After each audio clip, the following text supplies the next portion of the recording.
In this video, I'm going to show you how I painted a traditional Japanese Hannya Mask on wood.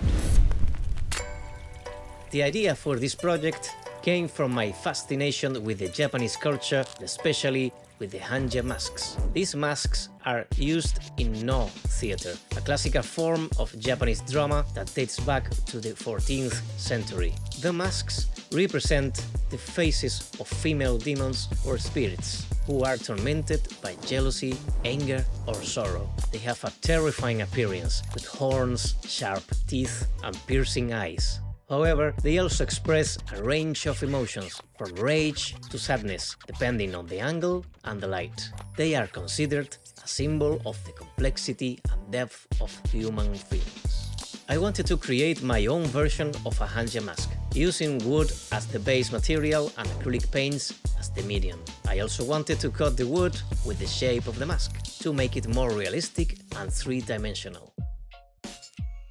The first step was to sketch the design for the mask. I used Pinterest to get some inspiration and Procreate on the iPad to draw it. I tried to follow the traditional style of the Hannya mask, but also add some personal touches and variations to make it more original and unique.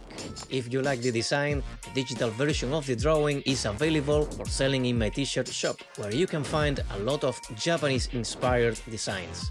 If you like it, you can check it out of my TeePublic store. The link is in the description below. The next step was to create the stencil for the mask. I used some transfer paper on a light table to trace the design from the iPad to the paper. This method ensures precision and accuracy, allowing for seamless transfer of the intricate design onto the wood. The third step was to prepare the wood for the painting. I used a piece of plywood, about 40 by 30 centimeters and 3 centimeters thick. I sanded the surface of the wood using a sanding machine and some sandpaper to make it smooth and even.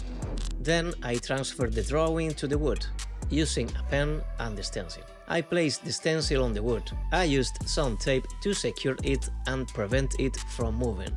I traced the outline and the details of the mask, pressing firmly and carefully to make sure the lines were visible and clear. I removed the stencil and checked the result. I corrected any mistakes or gaps with the pen until I was satisfied with the transfer.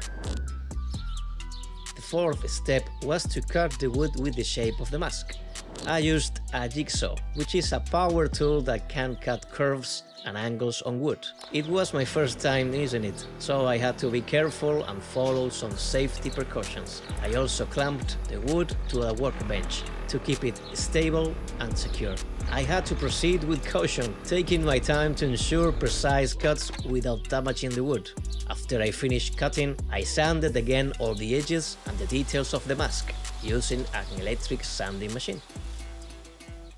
The fifth and final step was to paint the mask using acrylic paints and some flat brushes. I started applying some matte medium to the wood to seal the surface and prevent the paint from soaking in. I let it dry for a few minutes and then I started painting. I followed the colors and the design that I sketched on the iPad, using red, yellow and blue as the base colors. I used a large brush to cover the entire mask with the red color, leaving some white spaces for the horns, the eyes and the mouth. I used a medium brush to fill the horns and the eyes with the yellow color and the hair with the blue color. I used a small brush to add some color to the swirls. Then I added some shadows and highlights to the mask to make the final result more appealing and give volume to the drawings. For the red parts, I used some dark purple and bright yellow to create contrast and depth. For the yellow parts, some dark brown and orange and white. For the blue parts, I used some dark magenta and light blue to create drama and intensity.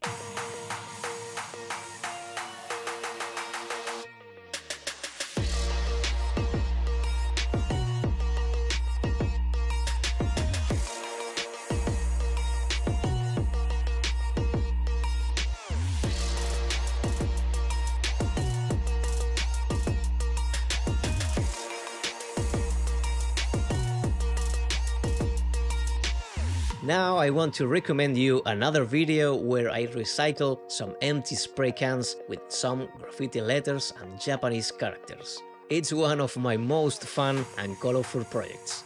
My name is Daniel Columna, and I will see you very soon. Adiós.